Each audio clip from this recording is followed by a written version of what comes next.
യേശു നന്ദി, യേശു സ്വസ്ത്രം. എൻ്റെ പേര് ബീന, ഞാൻ ചങ്ങനാശ്ശേരിയിൽ നിന്ന് വരുന്നു. എൻ്റെ സഹോദരൻ ഒരു വണ്ടി വിറ്റു. അതിന് CC ഉണ്ടായിരുന്നു. അപ്പോൾ അവൻ്റെ പേരിൽ നിന്ന് മാറ്റാതെയാണ് അവന് വണ്ടി വിറ്റത്. വണ്ടി ഇപ്പോൾ 2 വർഷമായി വിറ്റിട്ട് അത് കഴിഞ്ഞ് ഒരു പൈസ പോലും CC അടച്ചില്ല.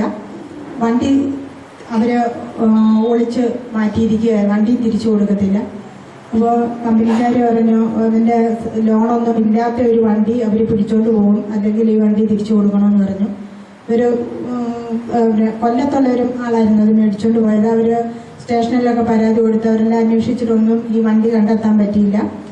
അപ്പോൾ ഞാൻ പ്രാർത്ഥിച്ചു, ഈശോ ഈ വണ്ടി തിരിച്ചു കിട്ടുവാണെങ്കിൽ ഞാൻ സാക്ഷ്യപ്പെടുത്താമെന്ന് പറഞ്ഞ് പ്രാർത്ഥിച്ചതിൻ്റെ ഫലമായി ആ വണ്ടി അത്ഭുതകരമായി അവർ തിരിച്ചു കൊടുത്തു.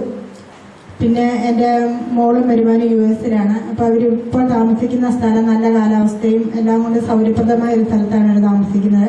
അപ്പം വരുമാനം സ്ഥലം മാറ്റം പറഞ്ഞു. ഭയങ്കര തണുപ്പുള്ള ഒരു സ്ഥലത്തേക്കായിരുന്നു, അവർക്ക് അങ്ങോട്ട് പോകാൻ ബുദ്ധിമുട്ടായിരുന്നു. അപ്പോൾ ഞാൻ പ്രാർത്ഥിച്ചു, സ്ഥലം മാറ്റം ഒഴിവായി കിട്ടുവാണെങ്കിൽ സാക്ഷ്യപ്പെടുത്താമെന്ന് പറഞ്ഞ് പ്രാർത്ഥിച്ചു.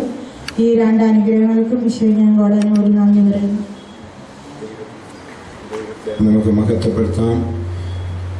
കർത്താവിന്റെ മുൻപിൽ മഹത്വം പ്രഖ്യാപിച്ചുകൊണ്ട് ഞാൻ ദൈവത്തെ മഹത്വപ്പെടുത്തിക്കൊള്ളാം, സാക്ഷ്യം പറഞ്ഞുകൊള്ളാം എന്ന് പറഞ്ഞപ്പോൾ ഈ 2 കാര്യങ്ങളിലും ദൈവം കരുണ വർഷിച്ചു.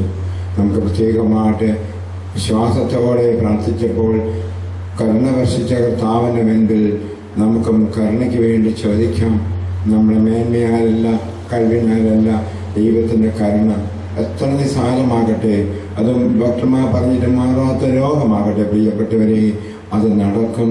ദൈവത്തിൻ്റെ കരുണയുടെ വർഷത്തിൽ കരുണയോടെ കരുണക്കൊന്ന് ചൊല്ലിയും ജപമാല ചൊല്ലി പ്രാർത്ഥിച്ചും ജനപദങ്ങളുടെ നാഥിയായ പരിശുദ്ധ അമ്മയോട് വിധേയത്വത്തിൽ ജീവിക്കാൻ എല്ലാവർക്കും ആ ഒരു കൃപ, കരുണയുടെ വർഷം കൃപയോടെ ചെലവഴിക്കുവാനായിട്ടും പ്രാർത്ഥിക്കുവാനായിട്ടും അമ്മയോട് മധ്യസ്ഥം തേടുവാനുള്ള കൃപ ലഭിക്കട്ടെ എന്ന് ആഗ്രഹിച്ചുകൊണ്ടും ഈ കൃപ കൊടുത്ത ദൈവത്തിന് നന്ദി പറഞ്ഞുകൊണ്ടും കരങ്ങൾ ഉയർത്തി ദൈവത്തെ സ്തുതിക്കുക.